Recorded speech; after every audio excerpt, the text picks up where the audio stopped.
Assalamualaikum warahmatullahi wabarakatuh. Jumpa lagi di Lentera Hitam.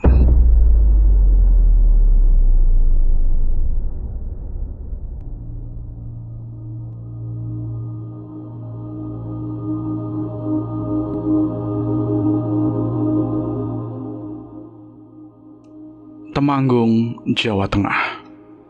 3 sahabat, Dodo, Rehan, dan Arga, berkumpul di warung kopi Pak Slamet, tempat favorit mereka untuk merencanakan petualangannya. Malam itu, udara dingin menusuk tulang, namun semangat mereka membara seperti bara api.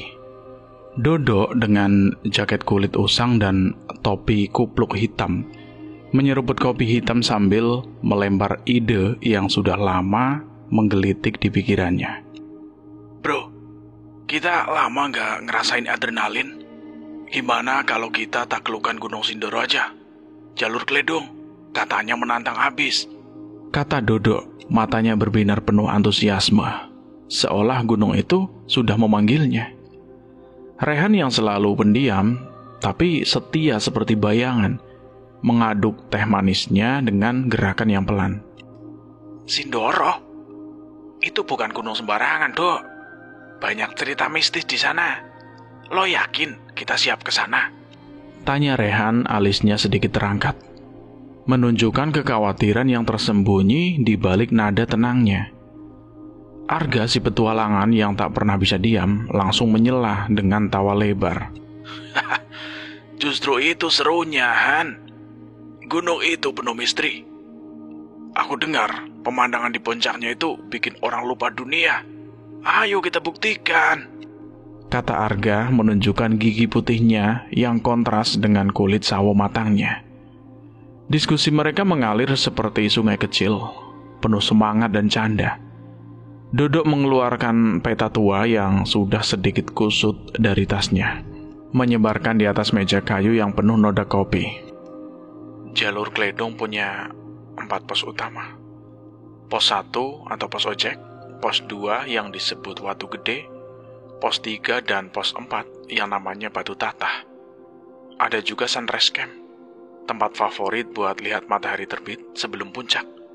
Total naik turun sekitar 2 hari kalau kita fit.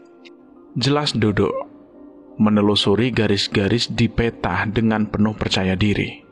Arga yang dikenal sebagai kolektor batu-batu unik dari setiap perjalanan bersandar di kursi dengan senyum penuh rahasia. Kali ini, aku mau bawa pulang sesuatu yang istimewa, bro. Batu dari puncak Sindoro pasti punya aura beda, kata Arga mengedipkan mata. Rehan menggeleng sambil tersenyum tipis. Lo sama batu-batu lo itu, Kak. Jangan sampai bawa pulang yang aneh-aneh, ya. Candanya, tapi ada nada serius di balik kata-katanya. Mereka mulai merencanakan dengan cermat.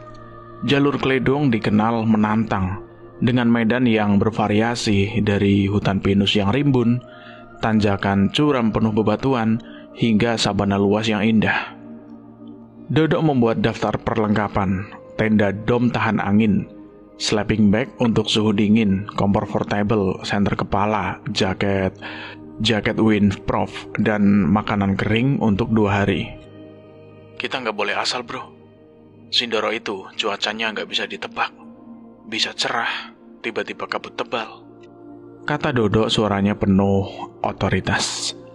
Rehan yang paling praktis menambahkan, sumber air cuma ada di pos 1 katanya. Jadi kita harus bawa cukup air buat perjalanan naik. Minimal 2 liter per orang, kata Rehan. Arga yang sedang meng-scroll from pendaki di ponselnya tiba-tiba berseru, denger nih, ada cerita di forum, katanya di pos 3 sering ada kabut tebal yang bikin orang nyasar. Ada pendaki yang hilang. Dia dengar suara aneh, kayak orang berbisik-bisik gitu. Jangan bikin takut, gak? Itu cuma cerita biar orang gak berani naik. Kita kan tim solid. Malam itu mereka memesan beberapa peralatan tambahan secara online. Tali paracord, peluit darurat, dan rain cover untuk ransel. Arga sibuk mencari informasi tentang flora dan fauna di Sindoro, berharap bisa menemukan sesuatu yang unik untuk koleksinya. Katanya ada bunga edelweiss di dekat batu tata. Kalau ketemu, aku foto buat Instagram. Gak apa-apa, gak mau foto mau guling-guling terserah lu. Yang penting kita selamat. Masalah bunga mah belakangan. Namun malam sebelum keberangkatan, Dodok bermimpi aneh. Dalam mimpinya, dia berdiri di puncak Sindoro, dikelilingi kabut tebal yang berputar seperti asap. Dari kejauhan, sebuah bayangan hitam dengan mata merah menyala menatapnya, membuat jantungnya berdegup kencang. Dia terbangun dengan keringat dingin, nafasnya tersengal-sengal. Aduh, cuma mimpi. Gumamnya mencoba menenangkan diri. Tapi di sudut hatinya ada rasa gelisah yang tak bisa dijelaskan. Hari keberangkatan tiba. Pukul 4.30 pagi, mereka berkumpul di base camp Kledong. Ransel penuh perlengkapan di punggung masing-masing. Udara pagi yang segar dan aroma kopi dari warung base camp menyapa mereka. Arga mengangkat tangan ke udara. Ini dia, petualangan kita bro. Sindoro, bersiaplah. Iya ga, semoga gak ketemu apa-apa atau yang aneh-aneh ya. Kita tim terbaik sampai puncak bareng. No one left behind, kata Rehan dengan semangat membara. Mereka melangkah menuju pos 1, tak tahu apa yang menanti di depan sana. Pendakian dimulai dari pos 1 yang dikenal sebagai pos ojek, karena banyak pendaki menggunakan ojek untuk mencapai titik ini dari base camp. Jalur awal adalah jalan bebatuan yang tertata rapi, melewati perkebunan warga dengan aroma tanah basah dan pinus yang menyegarkan. Matahari pagi menyelinap di antara celah-celah pohon, menciptakan semburat cahaya emas di tanah. Dodok memimpin di depan, memegang peta dan kompas. Jalur ini masih santai bro, kita nikmati dulu pemandangannya, kata Dodok menunjuk deretan pohon pinus yang menjulang tinggi seperti penjaga alam. Arga dengan kamera DSLR tergantung di lehernya, sibuk mengambil foto setiap sudut. Lihat nih, cahaya matahari masuk lewat pohon-pohon, kayak di film fantasi. Seru Arga, matanya berbinar. Dia berhenti sejenak untuk memotret kupu-kupu kuning yang hinggap di daun tembakau. Rehan yang membawa ransel terberat dengan tenda dan kompor hanya mengangguk sambil mengatur nafas. Jangan kebanyakan motret kak, nanti ketinggalan, canda Rehan, meski wajahnya mulai berkeringat karena beban. Setelah 1 jam berjalan dengan langkah santai, mereka tiba di pos 2, Watu Gede, ditandai dengan batu besar yang menjorok di sisi jalur. Dari sini pemandangan lembah Kledong terbuka lebar, dengan perbukitan hijau dan kabut tipis yang mengambang seperti kapas. Wow, ini baru pemandangan, seru Arga melompat ke atas batu besar sambil mengangkat kedua tangan. Dodok tertawa. Jangan sampai jatuh bro, kita masih jauh dari puncak. Mereka duduk di sekitar batu, mengeluarkan roti isi coklat dan botol air dari ransel.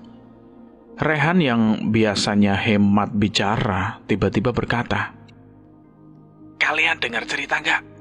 Katanya di Watu Gede ini, ada pendaki yang lihat bayangan perempuan berdiri di kabut. Dia bilang, sosok itu kayak ngeliatin dia. Lu percaya gitu, Han? Itu cuma kabut yang bikin orang halu. Lo takut, Jan? Bukan takut, gak? Cuma gak enak aja ngomong gitu di gunung. Dodok yang teringat mimpinya memilih diam. Dia menatap kabut yang mulai merayap di kejauhan.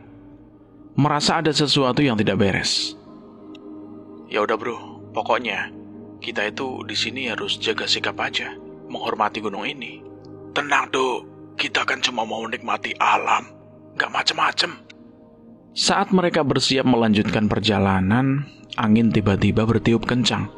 membawa suara seperti desisan yang samar. Daun-daun pinus bergoyang hebat, dan suhu itu turun drastis. Arga menggigil, menarik jaketnya lebih rapat. Wah, ini kenapa tiba-tiba dingin banget, bro? Tanya Arga, suaranya sedikit gemetar. Rehan memandang ke arah hutan, matanya menyipit. Mungkin cuma angin gunung. Ayo kita lanjut saja ke pos 3 sebelum kabut turun. Katanya jalur mulai berat di sana. Jawab Rehan. Dodok memeriksa peta sekali lagi, memastikan arah jalur. Dari Watu Gede ke pos 3 butuh sekitar 2 jam.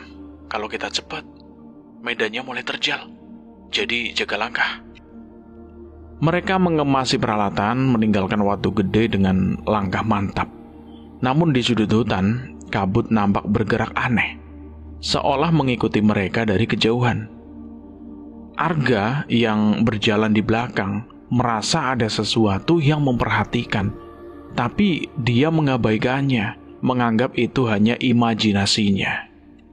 Jalur menuju pos 3 menunjukkan taringnya. Medan berubah menjadi tanjakan curam dengan tanah bercampur bebatuan licin dan akar-akar pohon yang mencuat. Kabut tebal mulai turun, mengurangi jarak pandang hingga hanya beberapa meter. Dodok memperlambat langkah, menyalakan senter kepala meski masih siang. Hati-hati, bro. Pos 3 katanya luas, tapi jalur ke sana rawan kabut. Jangan sampai nyasar. Kata Dodok, suaranya bergema di antara pohon-pohon. Arga yang masih bersemangat berjalan di belakang sambil bersiul lagu pop. Tenang, Dok. Aku sudah biasa naik gunung. Ini cuma kabut biasa. Kata Arga meski nafasnya mulai tersengal. Rehan yang paling kuat fisiknya tetap fokus menjaga langkah. Kalian denger gak? Kayak ada yang jalan di belakang kita. Lo takut, Yan? Itu cuma ranting yang kepijak angin. Di situ Dodok tidak ikut tertawa. Dia juga mendengar suara samar, seperti langkah kaki di tanah. Tapi tak ada siapa-siapa di belakang mereka.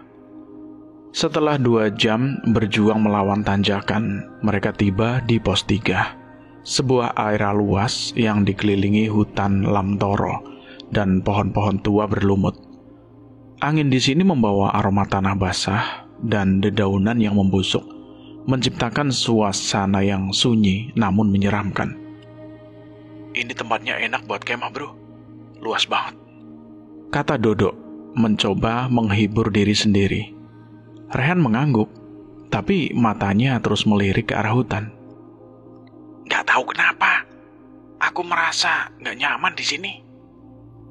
Mereka mendirikan tenda di tengah pos 3, lalu mengeluarkan kompor portable untuk memasak mie instan. Arga yang selalu ceria mencoba menghibur suasana. Ini makanan pendaki sejati. Mie apa lagi kalau bukan rasa kari ayam? Kata Arga sambil membagikan mangkok plastik. Saat mereka makan, kabut semakin tebal, menyelimuti tenda seperti selimut putih. Suhu turun drastis, membuat mereka menggigil.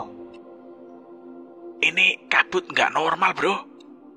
Ya udah, kita istirahat dulu di sini.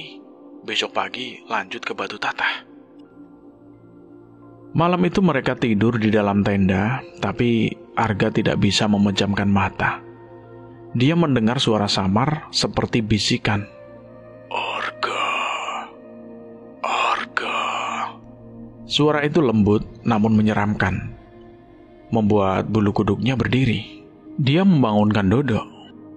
Dok, lo denger gak? Kayak ada yang manggil. Dodok yang setengah tidur menggeleng. Lo kebanyakan pikiran gak? Tidur aja. Arga mencoba menutup mata, tapi rasa gelisah itu tak hilang. Keesokan paginya mereka melanjutkan perjalanan ke pos 4, Batu Tatah. Jalur ke sana penuh tanjakan curam yang dikenal sebagai 6 tanjakan penyesalan. Karena banyak pendaki yang menyerah di sini. Bebatuan besar dan tanah licin menguji stamina mereka. Ayo mas bro, puncak sudah dekat. bayangin sunrise di atas sana. Seru Arga meski kakinya mulai gemetar. Rehan yang melihat sahabatnya kelelahan mengambil alih ransel Arga. Lo istirahat dulu gak? Jangan paksa. Wong kaki kamu sudah gemetaran kayak gitu kok, kata Rehan dengan nada khawatir. Sampai di Batu Tata, mereka disambut pemandangan sabana luas dengan bunga edelweiss yang tumbuh di sela-sela bebatuan. Gunung Sumbing terlihat gagah di kejauhan, dikelilingi lautan awan. Ini dia bro, tempat terbaik sebelum puncak, kata Dodo mencoba mengusir rasa gelisah yang masih menghantuinya. Arga yang mulai merasa lelah hanya tersenyum tipis. Wah, keren banget dok. Aku harus bawa sesuatu nih dari sini. Bawa apa? Lo jangan aneh-aneh. Layak gambar lah. Di dekat Batu Tata mereka juga melewati Sunrise Camp, area perkemahan populer dengan pemandangan matahari terbit yang spektakuler. Besok kita summit dari sini bro. Harus bangun jam 3 pagi biar nggak keburu, kata Dodo memeriksa jam tangannya. Rehan mengangguk, tapi Arga nampak linglung, seolah ada sesuatu yang menarik perhatiannya di kejauhan. Kak, lu kenapa? Dari tadi kok diam aja? Gak apa-apaan, cuma capek. Perjalanan menuju Puncak Sindoro adalah ujian terberat. Dari Batu Tata, jalur berubah menjadi tanjakan curam, penuh bebatuan besar dan jurang di sisi kiri. Angin bertiup seperti raungan, membawa udara dingin yang menusuk tulang. Kabut sesekali menyelimuti mereka, membuat jarak pandang hampir nol. Dodo memimpin dengan hati-hati, menyalakan senter kepala. Hati-hati bro, satu langkah salah, kita bisa jatuh. Seru Dodo, suaranya nyaris tenggelam oleh angin. Rehan yang berjalan di tengah, fokus pada setiap langkah. Ini tanjakan terakhir kan dok? Aku udah gak sabar sampai puncak, kata Rehan meski nafasnya tersengal. Arga yang berjalan di belakang mencoba menyemangati diri sendiri. Puncak bro, kita hampir sampai. Aku mau berdiri di atas sana dan teriak sepuasnya, kata Arga meski kakinya mulai goyah. Setelah 3 jam perjuangan melawan medan yang brutal, mereka akhirnya mencapai Puncak Sindoro. Pemandangan di atas sana seperti lukisan ilahi. Lautan awan putih membentang di bawah. Gunung Sumbing dan Merbabu berdiri gagah di kejauhan, dan matahari pagi menyinari sabana luas dengan cahaya keemasan. Ini dia bro, kita berhasil, seru Dodo, mengangkat tangan dengan penuh kemenangan. Rehan tersenyum lebar. Worth it banget dok. Lihat nih pemandangannya, kayak bukan di dunia. Arga bagaimanapun nampak terpaku pada sesuatu di dekat sebuah batu besar di puncak. Di antara bebatuan dia menemukan sebuah batu kecil berwarna hitam mengkilap dengan urat-urat keemasan yang berkilau aneh di bawah sinar matahari. Batu itu terlihat hidup, seolah memancarkan energi yang tak bisa dijelaskan. Ini beda banget, keren ini, gumam Arga memungut batu itu dengan tangan gemetar. Dia merasa ada dorongan kuat untuk memilikinya, seperti suara tak terdengar yang memanggilnya. Tanpa sepengetahuan Dodo dan Rehan, dia memasukkan batu itu ke saku jaketnya. Gak, lu ngapain di situ? Ayo foto bareng, panggil Dodo yang sedang memasang tripod kecil untuk kamera. Arga tersenyum, berjalan mendekat. Iya dok, bentar. Aku cuma lihat-lihat, kata Arga, suaranya terdengar datar. Mereka menghabiskan waktu di puncak, mengambil foto, makan cemilan, dan menikmati momen kemenangan. Arga bagaimanapun tidak bisa lepas dari pikiran tentang batu itu. Dia merasa ada sesuatu yang berubah di dalam dirinya, seperti ada beban tak terlihat di dadanya. Ayo kita turun sekarang bro, jangan sampai kemalaman. Ayo dok, sebelum kabut turun lagi, jawab Arga mengangguk pelan. Tangannya meraba batu di saku jaketnya. Dengan hati penuh kemenangan namun diselimuti rasa aneh, mereka mulai turun. Tak tahu bahwa Arga telah membawa sesuatu yang seharusnya tetap tinggal di gunung. Perjalanan turun jauh lebih cepat, meski tetap melelahkan. Mereka melewati Batu Tatah, pos 3 Watu Gede, dan akhirnya tiba kembali di pos ojek. Di base camp Kledong, mereka merayakan kebersihan dengan makan nasi goreng pedas dan minum teh panas di warung kecil. Wah, kita hebat bro. Kita beres. Sindoro bisa ditaklukkan. Seru Arga meski suaranya terdengar lelah dan matanya tidak secerah biasanya. Dodok memerhatikan sahabatnya itu nampak lebih diam. Lu kenapa gak? Sakit? Tanya Dodok, alisnya berkerut. Arga menggeleng, memaksakan senyum.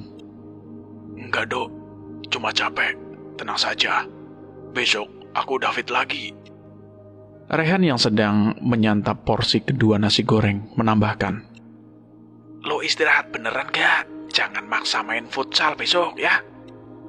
Arga tertawa kecil, tapi ada sesuatu di matanya yang membuat Dodok merasa tidak nyaman. Sesampainya di rumah, Arga mulai merasa tidak enak badan. Awalnya dia mengira itu hanya efek kelelahan setelah mendaki. Namun, hari demi hari, tubuhnya semakin lemas. Wajahnya pucat seperti kertas. Dan matanya kosong seperti kaca. Dia kehilangan nafsu makan, hanya bisa menatap langit-langit kamarnya berjam-jam. Gak, lo harus ke dokter. Ini gak wajar lo kak. Kata Rehan yang mengunjungi rumah Arga membawa sekotak apel sebagai buah tangan. Arga hanya tersenyum tipis, suaranya lemah. Bentar lagi gua sembuhan. Aku cuma butuh istirahat. Tapi di kamarnya, Arga menyimpan batu hitam itu di meja kecil di samping ranjang. Dia sering menatapnya berjam-jam, seolah terhipnotis oleh kilaunya kemasan di permukaannya. Malam-malam, dia mulai mendengar bisikan samar seperti suara perempuan yang memanggil namanya. Arga, kembalikan. Suara itu lembut namun penuh tekanan, membuat jantungnya berdegup kencang. Tidak, ini cuma halusinasi. Gumam Arga mencoba meyakinkan diri sendiri. Tapi tangannya gemetar setiap kali menyentuh batu itu. Dodok dan Arhan semakin khawatir. Mereka membawa Arga ke dokter di rumah sakit kota. Tapi semua pemeriksaan menunjukkan hasil normal. Tidak ada infeksi, tidak ada penyakit. Mungkin stres atau kelelahan berat. Kata dokter, meresepkan vitamin dan obat penenang. Arga mencoba minum obat itu, tapi kondisinya tidak membaik. Ini gak masuk akal, dok. Dia kayak orang lain. Kata Rehan dengan nada putus asa saat mereka duduk di teras rumah Arga. Dodo mengangguk, pikirannya kembali ke mimpinya tentang bayangan hitam di puncak. Kita harus cari bantuan lain, Han. Ini gak cuma sakit biasa. Maksud lo apa, dok? Orang pintar. Aku gak tahu, Han. Tapi kita gak punya pilihan lain. Dalam keputusasaan, Dodok menghubungi Mbah Joyo, seorang dukun terkenal di desa tetangga yang dikenal mampu menangani kasus-kasus aneh. Mereka membawa Arga ke rumah Mbah Joyo, sebuah bangunan sederhana dari kayu dengan atap genteng tua. Aroma kemenyan menyengat memenuhi udara, dan dinding rumah dipenuhi pernak-pernik mistis, jimat, kain putih, dan patung-patung kecil. Mbah Joyo, seorang pria tua dengan rambut putih panjang dan mata tajam, memandang Arga yang duduk lemas di kursi bambu. Anak ini gak di sini sepenuhnya, kata Mbah Joyo dengan suara berat, seperti gemah dari masa lalu. Dia membakar kemenyan dan mulai merapalkan mantra. Tangannya menggenggam tasbih kayu. Setelah beberapa menit, dia membuka mata dan menatap Dodok dan Rehan. Sukmanya ditahan di Gunung Sindoro. dia mengambil sesuatu yang bukan miliknya. Dodok dan Rehan saling pandang, bingung. Maksud Mbah Joyo apa, Mbah? Arga nggak nyuri apa-apa kok. Kata Dodok, suaranya penuh kebingungan. Tiba-tiba, Arga yang tiba-tiba sadar sejenak, berkata dengan suara lemah. Batu. Aku ambil batu dari puncak. Kata Arga, matanya memandang kosong seperti orang yang kehilangan jiwa. Dodok dan Rehan terkejut. Batu? Batu apa, Kak? Kenapa lo nggak bilang dari awal? Tanya Rehan, nadanya campur antara marah dan khawatir. Arga menunduk, tangannya gemetar. Aku pikir itu cuma batu biasa. Itu cantik banget, kayak hidup. Mbah Joyo menghela nafas panjang. Wajahnya penuh kekhawatiran. Batu itu bukan batu sembarangan. Itu batu keramat, rumah salah satu penjaga Sindoro. Jika tidak dikembalikan, sukmanya akan terperangkap selamanya di gunung itu. Dia menatap Dodok dan Rehan dengan serius. Kalian harus kembali ke puncak. Taruh batu itu di tempat asalnya dan minta maaf. Kalau terlambat, anak ini gak akan selamat. Dodok merasa jantungnya berdegup kencang. Kami harus naik lagi. Tapi Arga gak kuat, Mbah. Biarkan dia di sini. Aku akan jaga dia. Kalian bawa batu ini dan ini. Mbah Joyo menyerahkan sebotol kecil berisi air suci dan sehelai kain putih. Tuang air ini ke batu saat kalian taruh kembali. Kain ini buat perlindungan kalian di jalur. Mbah, ini aman kan? Maksudku, kami gak akan kenapa-napa kan? Tanya Rehan. Mbah Joyo tersenyum tipis, tapi matanya tidak meyakinkan. Kalau kalian ikhlas dan hormat, penjaga gunung akan mengerti. Tapi jangan ragu, waktu kalian gak banyak. Dengan hati penuh tekad namun diselimuti ketakutan, Dodok dan Rehan memutuskan untuk berangkat keesokan paginya, membawa batu keramat itu kembali ke Sindoro. Perjalanan kedua ke Gunung Sindoro terasa lebih berat, bukan hanya karena medan, tapi juga karena beban di hati mereka. Kabut tebal menyelimuti jalur sejak pos ojek, membuat mereka sulit melihat lebih dari beberapa meter ke depan. Suara-suara aneh terdengar di kejauhan, seperti langkah kaki atau desisan angin yang tidak wajar. Ini nggak kayak pendakian pertama, Dok. Kayak ada yang nggak mau kita naik gitu loh, Dok. Kata Rehan, tangannya memegang erat batu hitam di saku jaketnya. Dodok mengangguk, menarik kain putih dari Mbah Joyo itu untuk menutupi bahunya. Kita harus fokus, Han. Demi Arga. Kita nggak boleh gagal. Katanya suaranya penuh tekad. Mereka melewati Watu Gede dengan cepat, meski kabut membuat batu besar itu nampak seperti sosok raksasa yang mengintai. Di pos 3, hutan Lamtoro terasa lebih gelap, dengan suara bisikan yang lebih jelas. Dok, lo dengar nggak? Kayak ada suara yang manggil gitu. Dodo menggenggam erat botol air suci. Jangan dengarkan, Han. Terus jalan saja. Kita harus sampai Batu Tata sebelum malam. Jalur ke Batu Tata terasa seperti mimpi buruk, dengan 6 tanjakan penyesalan yang seolah tidak pernah berakhir. Angin bertiup kencang, membawa suara seperti tangisan samar.